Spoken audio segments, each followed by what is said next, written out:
Hi small kada! Welcome back to my channel. For today's video, tuturuan kita on how to edit using your phone. Basic na basic lang to for beginners. I'm Aaron. I share tip for small Filipino YouTuber kung paano nyo ma-achieve ang success sa pag-YouTube. Marami kasi sa akin nagtatanong kung paano ko ine-edit yung video ko. Kaya para sa inyo to.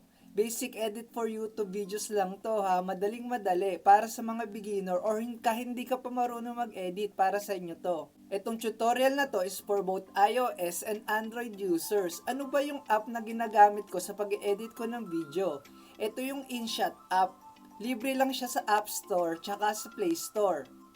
Kaya InShot yung gamit ko is napaka user friendly at dali niya lang gamitin, lalong lalo na sa mga baguhan. Siyempre may mga other free app rin tulad ng KineMaster tsaka iMovie, pero mas trip ko yung InShot. Paano ba ako nag-edit? Ito yung step by step guide. Unang-una is download mo muna, siyempre. Once na download nyo na yung InShot, click nyo lang. Make sure na yung resolution nyo is nasa highest quality kasi the more higher quality yung mga videos nyo is mas maganda siyang panoorin.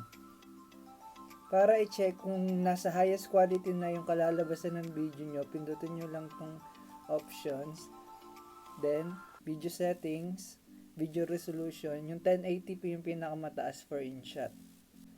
After mo naman check yung resolution, is click mo na yung video, then new project. Then, piliin mo na yung mga video clip na kailangan mo. Tapos, pag more than 3 minutes yung duration ng video mo is lalabas itong option na to na pwede mo siyang i-trim na mas maikli or i-check mo na lang para hindi siya matrim agad. Mamaya mo na lang siya i-trim. Ayan. Check nyo muna kung nasa proper ratio ba yung clip gamit ang canvas. Pick nyo yung 16:9 na standard ni YouTube. Kalimitan, pag nagsushoot ako, isang mahabang dire-diretsong video clip lang. Then, isa-set ko muna sa times 2 yung speed para hindi aksaya sa time. Then, papanoorin ko na yung buong video, tapos i-split ko na yung mga okay na takes. Then, delete yung mga bad takes, tsaka dead air. Tawag ko dito is rough cut. Huwag kayong matakot mag-delete, may undo button naman.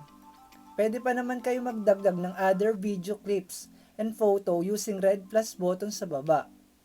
Tapos, pag napasadahan ko na yung buong video, is ibabalik ko na yung speed sa times 1.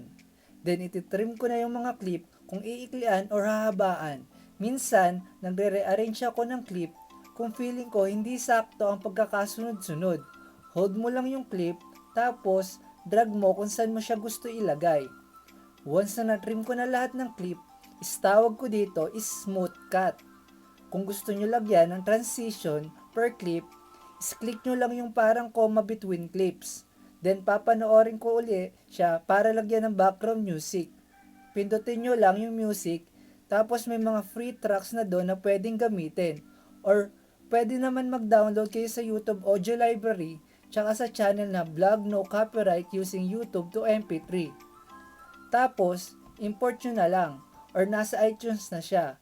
Adjust nyo yung volume ng BGM para hindi matabo na yung sinasabi nyo sa clip. Pwede rin split yung music kung feeling nyo hindi siya bagay sa clip na yon. Tapos, pili na lang kayo ng iba. Then, lagyan natin ng sound effects para hindi siya boring. Merong mga free sound effects sa InShot, pero hindi ko trip yung iba, kaya nagda-download ako sa audio library. Or search Novlog Sound Effects Pinoy. Take note, lahat ng sinasabi ko, no copyright. Kaya safe. Kasi baka kala nyo lahat pwede i-BGM tsaka sound effect. Hindi pwede yun sa YouTube. Baka maka-copyright claim pa kayo. Then naglalagay rin ako ng text para may maiba naman. Ano, puro mukha ko na lang? Pili na lang kayo ng size, kulay, tsaka kung paano siya papasok. Then adjust nyo na lang saan siya ilalagay. Then if merong sticker or photo na swak dun sa clip na yon, is naglalagay rin ako. Yan, okay na. If gusto nyo i-adjust yung kulay ng buong video, pwede nyo lagyan ng filter or manually adjust na lang per clip or apply to all. Depende sa gusto mo. Kung may gagawin kang iba, save mo lang as draft. Huwag delete ha, sayang pinaghirapan mo. Tapos, balikan mo na lang. If wala naman, Then save mo na. Antayin mo. Bawal mong galawin, sabi sa screen. Yan. Di ba sabi ko naman sa'yo, easy edit for vlog using phone lang to? Kaya kung may mga tanong ka, just comment down below. And if you like this video, don't forget to comment, like, subscribe, and click that bell button para updated kayo sa mga latest videos ko. And if you don't like this video, may mga other videos pa ako, baka magustuhan ninyo. Kaya see you next week. Paalam! See you next week! Peace out! Shoutout sa mga skolkado na nag-request ng video na to.